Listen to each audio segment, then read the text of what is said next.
Saya beberapa kali menerima anak itu yang pengen medot dari pondok, medot dari MA Rifaiyah. Kemudian saya bilangin, sampean ndak nyesel po, pertama sampean ngaji Quran sudah sampai misalnya 10 juz, nanti kalau pindah ke sana diawali dari juz pertama lagi. Sampean sudah memastikan po bahwa nanti tempat tujuan pindah sampean itu lebih baik dibandingkan tempat sini. Ketika pindah, pernah ada kejadian pindah 3 bulan balik lagi ke sini.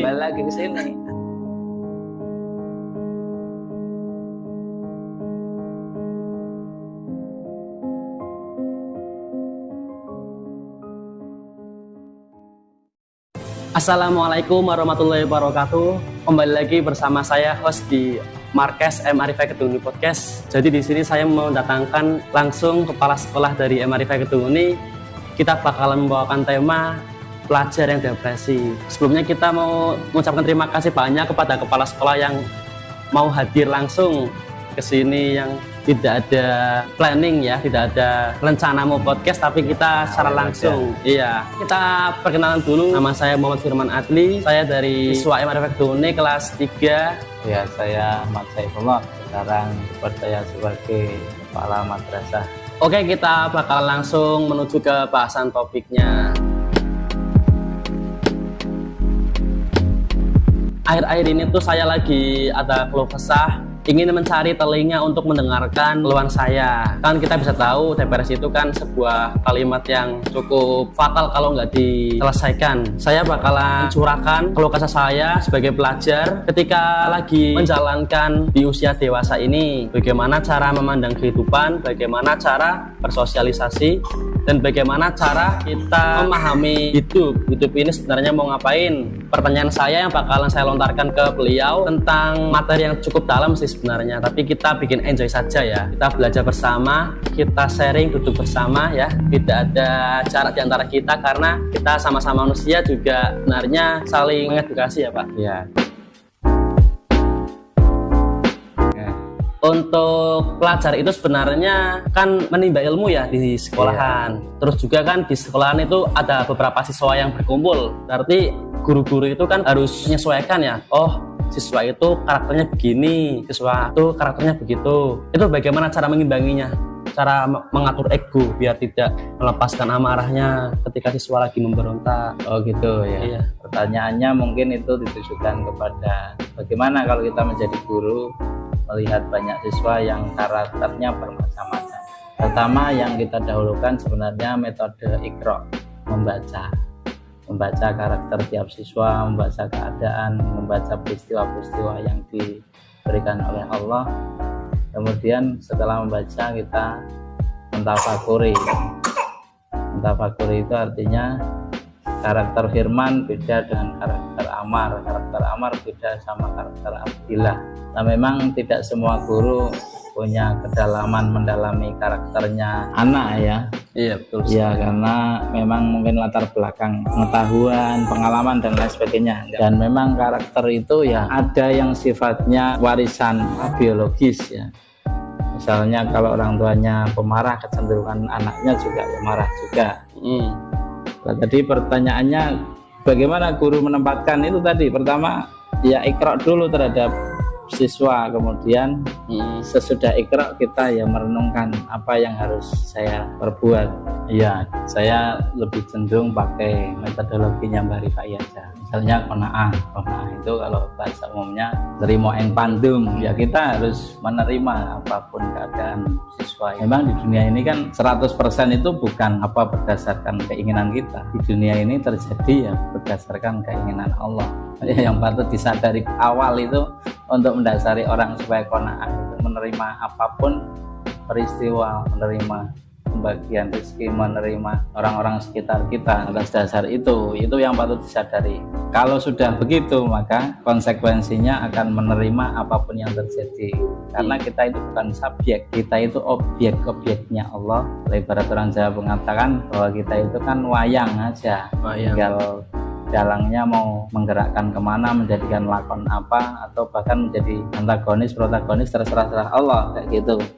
Yang perlu disadari adalah bahwa semua yang ada di dunia ini bukan tidak berdasarkan apa yang kita inginkan, tapi berdasarkan yang Allah kehendaki. Kalau kesadaran kayak gitu sudah tertancap dalam hati, maka kita menghadapi apapun akan tenang. Oh ya, kita itu sedang berhadapan dengan Allah, ding.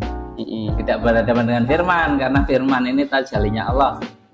Kehadiran Allah itu rupanya di dunia ini sangat bermacam-macam, tidak terhitung. Ya, mudahnya kita mentafakuri makhluk itu akan mengingat-ingat bahwa makhluk ini semuanya ekspresi yang dihadirkan oleh Allah kepada makhluknya juga di bumi. Kalau sudah hubungannya itu kita sama Allah, murid itu berarti oh ya ini murid ini cuman wayang, ada yang mengendalikan. Jadi kesadaran pendidikan pertama adalah bagaimana memahami ciptaan Allah, mentafakuri, kemudian kita menyadari bahwa kita punya modal tadi, ada syukur, ada qanaah, ada sabar, ada mujahadah, ada ridho, ada ikhlas. Itu semua bekal seorang guru sebenarnya dalam menghadapi apapun. Iya.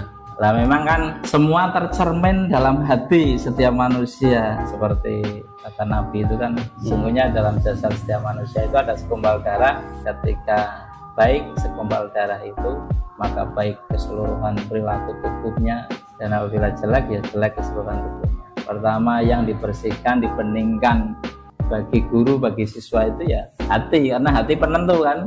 Hatinya rusak ya rusak pula lah. Lah metodenya apa? Metodenya yang mudah saja. Kita membuat hati maca Quran sama nane dikir wengi ingkang suwe, putu watang ingkang luwe, wong kang saleh kumpulono. Itu kan sebenarnya metode para wali, para ulama yang sudah diwariskan kepada kita. Tinggal kita mau mengikuti atau tidak. Itu dasaran bagaimana kita membangun diri kita. Kan wa fi anfusikum afala tubsirun. Apakah kamu tidak membaca dirimu dulu sebelum membaca siswamu misalnya. Saya ini sudah sabar belum ketika mau menghadapi beberapa anak yang sifatnya bermacam-macam. Saya itu sudah menerima belum ketika menghadapi anak yang berbagai macam. Saya ini sudah syukur belum, sudah ikhlas belum.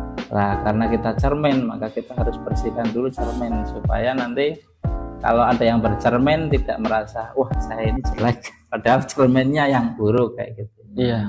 Lanjut ke pertanyaan kedua. Latar belakang orang beda-beda, ada yang kurang mampu, ada yang mampu.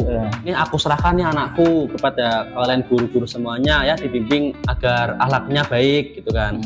Kan kalau khususnya orang yang biasa-biasa aja terus dimasukkan ke pesantren atau dimasukkan kemana yang basisnya ketat, otomatis bakalan wah di sini kok nggak enak ya, di sini kok nggak apa ya, nggak bebas ya. Nanti bakalan murid atau siswa itu pun bakalan mikir lagi, kok lebih enakan di rumah ya. Nah ini kan sebenarnya menjawab pertanyaan-pertanyaan yang tidak bisa mereka ungkapkan. Dia mencari jawaban sendiri, malah ada yang salah langkah. Udah aku mau keluar dari pondok aja lah, udah aku mau ngepang aja lah. Nah pertanyaan saya, kalau ada siswa atau santri yang dalam hatinya udah ada keinginan buruk, cara mengontrolnya, cara mengarahkannya, itu bagaimana? Iya, cara bimbing bagi anak-anak. Jadi pertama kan kita sadar bahwa usia remaja tidak stabil. Ya, betul. Bolak-balik. Dan itu kita akui memang saya menghadapi banyak remaja khususnya di madrasah ini memang masanya masa begitu. Ya sebenarnya secara dasariah semua manusia sebenarnya sifatnya begitu Mas. Karena apa? Karena dalam hatinya ada qalb itu kan ya muqallibal qulub sabit qalbi ala dinil Islam gitu ya. Wahai hati yang bolak-balik. Nah, kadang mudah senang, mudah kecewa. Maka menghadapi makhluk yang paling sulit itu sebenarnya manusia. Kalau iblis jelas dia negatif terus ya, tidak ada positifnya. Kalau malaikat positif terus. Nah, tapi kalau manusia ini kadang positif, kadang negatifnya melebihi iblis, kadang positifnya melebihi malaikat. Jadi tidak ada ukuran. Makanya Nabi bilang al-imanu yazid wa yanqus itu begitu, bahwa iman ini ya berkurang, bertambah terus. Manusia itu dinamis, dia itu tidak pasti. Kalau iblis pasti dia jelek, malaikat pasti dia baik. Kalau manusia kayak kalau dalam Al-Quran kan dia ahsani taqwim juga asfala safilin, dia itu sebaik-baiknya ciptaan tapi juga bagi keraknya neraka kan kayak gitu. Maka kesadaran yang pertama yang harus dibangun sebenarnya waspada pada diri sendiri. Siapapun, entah guru, entah siswa, itu waspada diri sendiri. Ini hati saya ini saya turuti kehendaknya atau saya pikir dulu lewat akal ini kira-kira apakah enggak memang cuman keinginan instan aja, nanti di belakang hari saya akan mengalami kecewaan, atau memang keinginan yang sudah didasari prinsip dan berpikir yang benar sehingga patut saya jalan. Misalnya ya pengalaman Mas Firman, saya beberapa kali menerima anak itu yang pengen medot dari pondok, medot dari MA Rifaiyah. Kemudian saya bilangin, sampean ndak nyesel po, pertama sampean ngaji Quran sudah sampai misalnya 10 juz, nanti kalau pindah ke sana diawali dari juz pertama lagi. Sampean sudah memastikan po bahwa nanti tempat tujuan pindah sampean itu lebih baik dibandingkan tempat sini.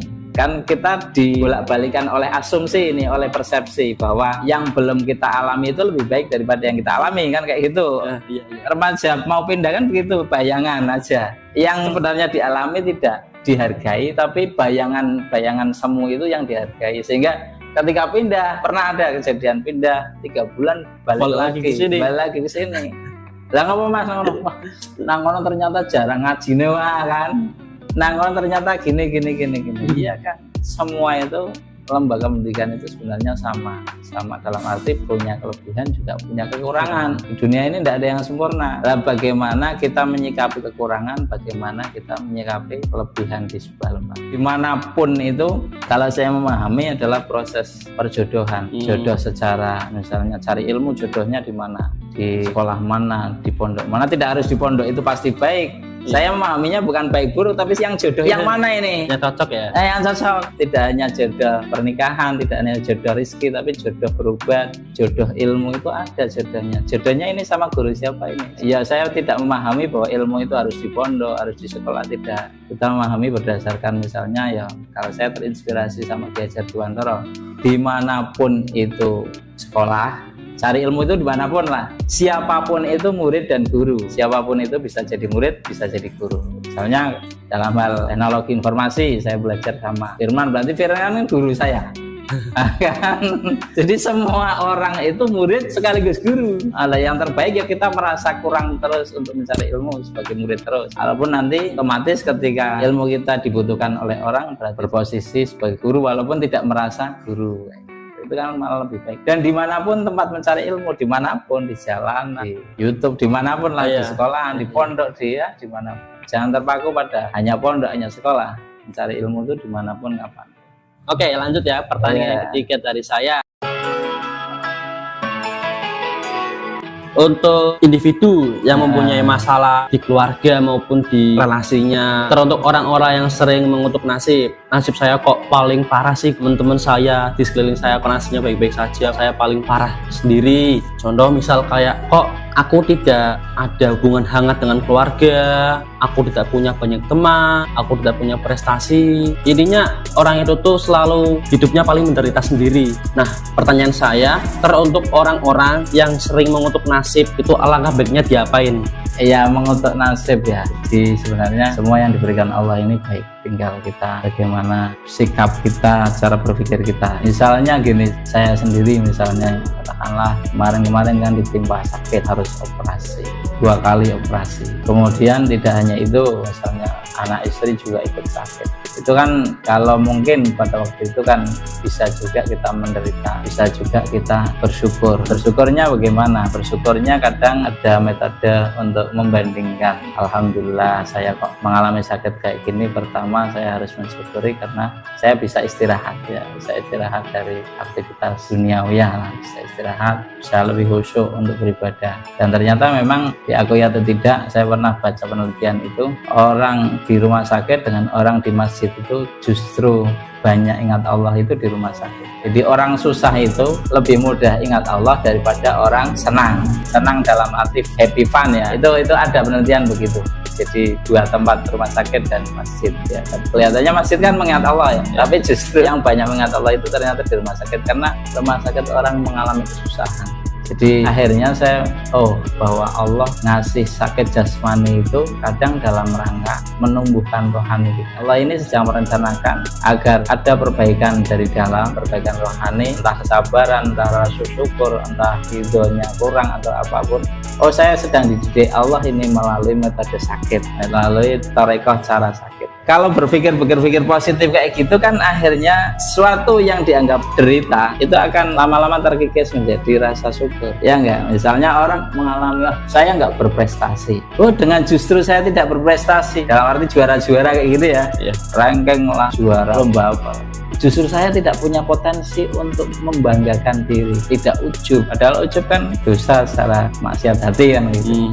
Saya tidak punya kelebihan apa-apa, justru saya itu tidak disiapkan oleh Allah untuk mempunyai rasa ujub, takjub pada diri sendiri. Dan orang yang punya kebanggaan terhadap diri sendiri kecenderungannya akan celaka kalau itu tidak disadari sebagai keburukan. Saya tidak punya kelebihan apa-apa, justru saya fun-fun aja. Kalau saya punya kelebihan ini, saya dibutuhkan banyak orang, malah saya tidak bisa nyantai, tidak bisa menikmati hidup. Semuanya untuk orang lain misalnya, untuk saya kayak gitu kan misalnya. Atau apalah misalnya apa?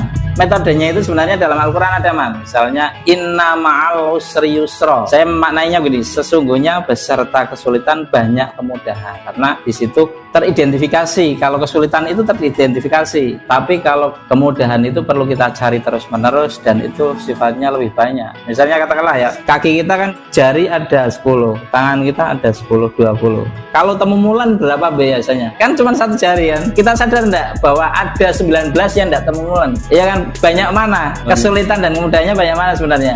Banyak kemudahan.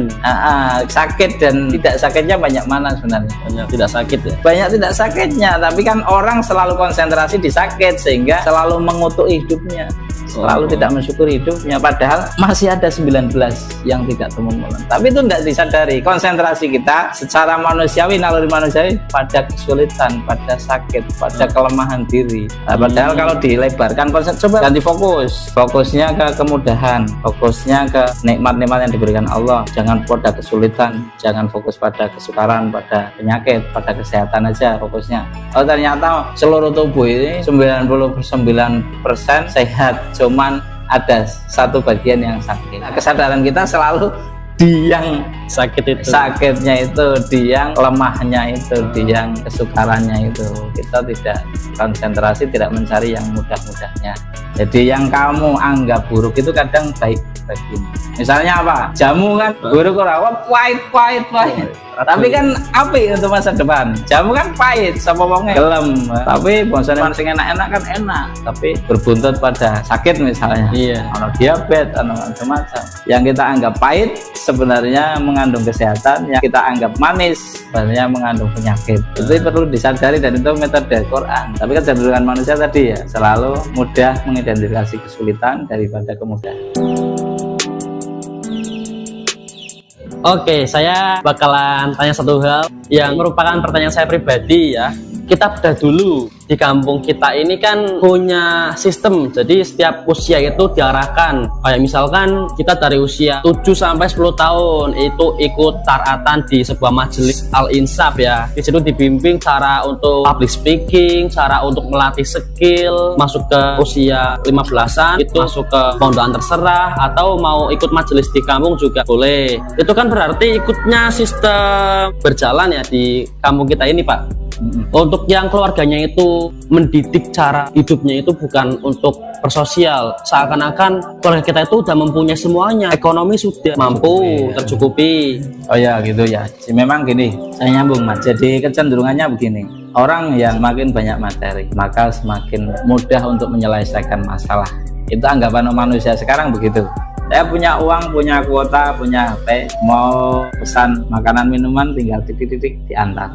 Kan saya tidak butuh tetangga, saya mau butuh barang titik-titik diantar. Saya kan nggak butuh tetangga lagi. Jadi memang ada penelitian saya pernah baca penelitian itu, penelitian sosial, orang yang semakin kaya itu semakin individualis. Karena dengan kekayaannya dia merasa bahwa hidupnya itu bisa cukupi, masalah hidupnya bisa dapat solusi dari harta yang dia punya. Ya seperti orang sekarang, misalnya katakanlah contoh kecil, orang bermain dulu kan harus bersama temannya, entah sekatangan, ciluk-cilukan, boy-boyinan, itu kan berkelompok, cara permainannya harus bersama orang. Lalu kalau sekarang karena zamannya ya sudah ada teknologi, orang bermain cukup dengan mesin, dengan HP, dengan PlayStation. Akhirnya sejak kecil dia dididik oleh zaman ini ya, dididik untuk tidak membutuhkan orang lain. Itu pertama yang perlu kita sadari, bahwa teknologi itu baik, tapi ada sisi sisi negatifnya. Orang yang miskin cenderungannya butuh solusi dari tetangganya, maka penghargaan terhadap tetangga dan lain sebagainya cenderungannya lebih besar karena merasa bahwa kita masih membutuhkan tangga dan lain sebagainya. Tapi memang secara zaman ini kita diarahkan ke individualisme karena manusia dididik untuk memahami bahwa oh saya itu dengan uang sudah selesai ke hidup saya, butuh apa saja tinggal tadi nanti selesai. Lah itu yang menjadikan orang nggak butuh orang lain begitu kan. Saya sudah enak kok, butuh apa aja di rumah aja datang sendiri. Iya. Nah itu artinya tadi ya. Tapi kan kita harus sadar bahwa tidak semuanya bisa diselesaikan dengan hal-hal itu ya. Contoh paling fundamental kan, kalau kita mau mati mau nyuruh Gojek untuk menguburkan kan tahlil, apakah ada tahlil organizer ya? Mungkin kalau resepsi pernikahan ada event organizernya, IO nya ada, tahlilnya no IO. Iya tetaplah ya. Iya. Kalau di agama kan kita memang diajarkan untuk selalu berjamaah dalam hal apapun, termasuk diajari dalam sholat jamaah. Dalam sholat jamaah kan ada prinsip gini, kata Rasulullah, kalau bagi orang yang pakaiannya sobek di kiri, maka dia berposisi di kanan. Bagi orang yang pakaiannya sobek di kanan, dia menempati di sebelah kiri. Bagi orang yang sobek di belakang, dia di depan. Bagi orang yang sobek di depan, dia di belakang. Artinya bukan masalah sobeknya itu, masalah ini bagaimana dengan berjamaah ini kita saling melengkapi, saling menutupi kekurangan. Begitu. Di dalam masyarakat itu kenapa harus sosialisasi? Karena kita itu manusia yang nggak sempurna. Misalnya kita pakai peci aja melibatkan berapa orang ini untuk bikin adanya peci ini. Di pabrik kain berapa ribu orang, nanti di pembuatannya, terus distribusinya, salasnya dan lain sebagainya. Untuk sekedar peci kita sudah melibatkan ribuan orang. Bagaimana kita tidak bersosialisasi? Iya sih. Kita harus menyadari bahwa kita itu tidak bisa hidup tanpa orang lain. Nah, maka gotong royong, sosialisasi, ta'awun, bantu sama lainnya itu penting karena secara naluri manusia tidak bisa hidup sendiri. Nanti agama mendorong ke arah sana. Kita memang harus jamaah. Untuk apa? Untuk saling melengkapi, saling menutupi kekurangan. Dengan begitu, kebutuhan-kebutuhan kita akan mudah tercukupi dengan bekerja sama dengan orang lain, dengan sosialisasi. Kebutuhan kita terpenuhi dan orang lain terpenuhi. Kalau kita egois, kebutuhan kita barangkali sudah terpenuhi, tapi kebutuhan orang lain dengan jamaah kan semuanya terpenuhi. Iya, dengan sendiri kita hanya memenuhi diri kita sendiri. Iya. Ya mungkin cukup dulu pembahasan dari kami tentang depresi seorang pelajar yang mencakup sebuah ranah keluarga sampai pendidikan. Dunianya luas loh padahal, tapi banyak orang yang terpaku. Kayak tadi itu sakitnya di sini, fokus ke sakitnya bukan ke sehatnya. Kesehatnya ya. Sehatnya lebih banyak. Padahal lebih banyak. Dan itu juga di bawah deskripsi ada sebuah link khusus untuk donasi untuk Marquez MRP Ketuni ini bakalan kita buka open donasi bagi siapa yang mau memberikan sedikit rezekinya ya. Ini kita bakalan membuat studio untuk khusus podcast ya kan. Sejalannya ini tuh mungkin di sini ini gak ada yang komen, tapi secara langsung dia itu mengkritik. Orang pernah ketemu sama saya, kamu bikin podcast kok tempatnya beda-beda, ada yang di sana, di sini, di situ. Ada yang ngerti kayak gitu. Ya berarti kalau beda-beda itu nggak membosankan. Iya nggak membosankan, bahkan ini bervariasi ya. Iya. Semoga Marquez ini tetap berjalan dan untuk guru-gurunya semoga semakin bertakwa kepada Yang Maha Esa. Amin. Muridnya itu ada bongkok, semoga ya mereka guru-guru agar tetap konsisten dalam belajar. Iya. Siswa-siswa yang ada di Marifaiyah. Mungkin cukup segitu dulu dari kami. Sebelum ditutup ya saya mau mengucapkan terima kasih kepada Mas Firman ini yang ide-idenya sangat kreatif, inovatif, termasuk Marquez ini ide dari beliau ini ya, ini guru ini dalam hal teknologi informasi dan juga nggak baru ya. Cukup sekian, apabila ada kesalahan kata kurang lebihnya mohon maaf. Wassalamualaikum warahmatullahi wabarakatuh. Waalaikumsalam warahmatullahi wabarakatuh.